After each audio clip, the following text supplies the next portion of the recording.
Hello everyone, welcome to our channel all in one academy.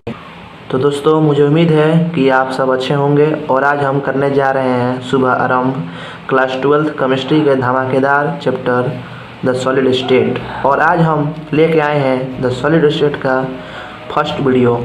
यहाँ पर बस आप एक बार पूरा वीडियो देख लें। जहाँ तक ये हमारी कोशिश करेंगे कि सारी बात आपकी खोपड़ी में उतर जाए, आपको याद हो जाए, क्योंकि बोर्ड की एग्जामिनेशन में थोड़ा याद करने वाला पक्ष ज़्यादा रहता है।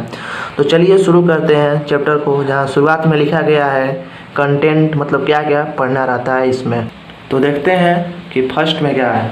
चैप्टर का नाम है द सॉलिड स्टेट, जो कि सब एनसीईआरटी से लिया हुआ है, सब एनसीईआरटी का कंटेंट है।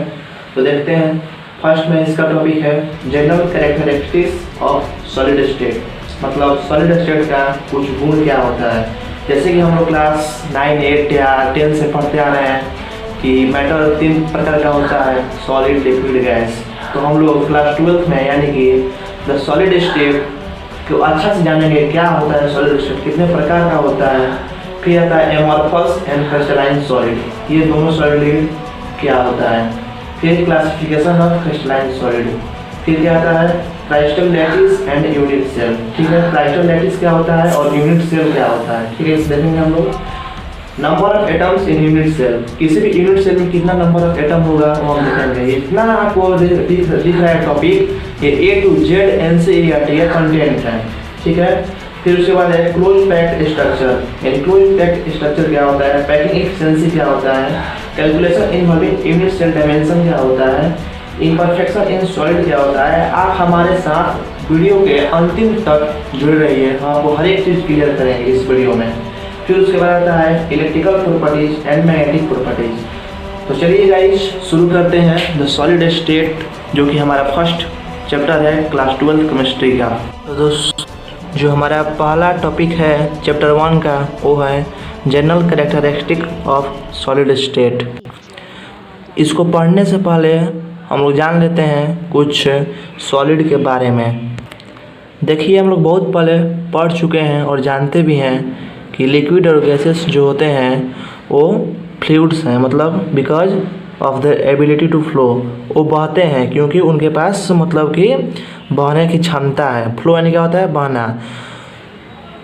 तो ये हमारे दिमाग में ये क्वेश्चन उठेगा कि ये क्यों फ्लो करते हैं, क्योंकि इनका मॉलिक्यूल्स जो होता है आर फ्री टू मूव, मतलब मॉलिक्यूल्स फ्री होता है घूमने के लिए। और इसका जस्ट उल्टा क्या होता है, सॉलिड। इसका जस्ट उल्टा सॉलिड होता है, क्योंकि इसका जो पार्टिकल होता है, कॉन्स्टिट्यूएंट पार्टिकल, वो फिक्स होता है किसी भी पोजीशन पे और वो घूम फिर नहीं सकता। इसलिए कोई भी चीज़ हो, जैसे बॉल हो या पेन हो, पलंग, कुर्सी, टेबल, मोबाइल, चार्जर, जो भी है, ये सब सॉलिड है। और ये बताता है कि कोई भी वस्तु कितना टाइटली बंधा हुआ है। जो इसका कॉन्स्टिट्यूएंट मॉलिक्यूल्स है, ये बताता है कि कोई भी मॉलिक्यूल्स कितना टाइटली बंधा हुआ होता है, वो उतना ही कड़ा सॉलिड होता है। तो देखिए, हम लोग क्लास 11 में पढ़ चुके हैं कि मैटर 3 प्रकार का होता है। कौन कौन होता है, जो आपके सामने लिखा हुआ है। एक है सॉलिड, दूसरा है लिक्विड और तीसरा है गैस। तो हर एक के बारे में जानेंगे, लेकिन इस चैप्टर में हम लोग जानना है सॉलिड के बारे में। जैसे कि आप लोग लिक्विड गैस के बारे में जानते ही होंगे क्या होता है, क्लास 9, 8 से ही पढ़े हैं। सॉलिड जानते हैं अच्छा से उसके बारे में। तो चलिए शुरू करते हैं general characteristics of solid state, जो कि एनसीईआरटी का फर्स्ट टॉपिक है चैप्टर 1 का।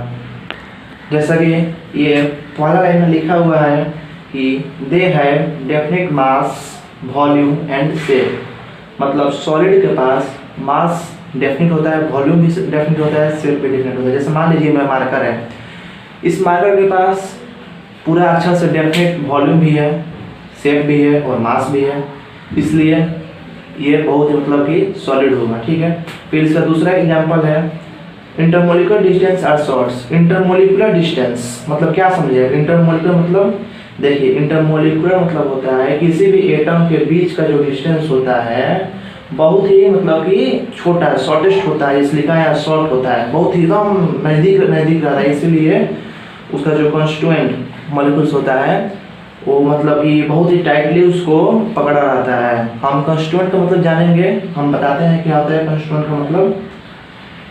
इंटरमोलिकुलर फोर्सेस आर शॉर्ट, मतलब इसका इंटरमोलिकुलर फोर्स होता है बहुत ही sorry intermolecular forces are strong होता है इसका इंटरमोलिकुलर फोर्सेस। ठीक है, ये थर्ड हो गया, ये सेकंड हो गया। इसका प्रॉपर्टीज है कि सॉलिड स्टेट का प्रॉपर्टीज जो कि एग्जाम में पूछ सकता है, एमसीक्यू में या फिर भी शॉर्ट आंसर में पूछ सकता है।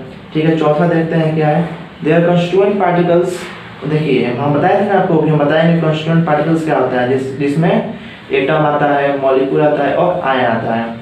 Have fixed position and can only oscillate about their mean position. Only oscillate about their mean position. समझे? मतलब ये जो constituent particles जैसे एटम, ये जो एटम हुआ है, ये एटम या एटम बोलिए, इसको आयन बोलिए या मॉलिक्यूल कुछ भी बोलिए, इसका जो constituent particles किसी भी सब्सटेंस का बहुत ही नजदीक में रहता है, इसीलिए वो मतलब अपने ही जगह वो ऑसिलेट करता है, इसलिए उसको बोलते हैं सॉलिड स्टेट। तो ये कुछ रहा इसका कैरेक्टरिस्टिक्स सॉलिड स्टेट का। अब फिर देखते हैं अगला टॉपिक क्या है। तो जो अगला टॉपिक होगा वो हम नेक्स्ट वीडियो में देखेंगे।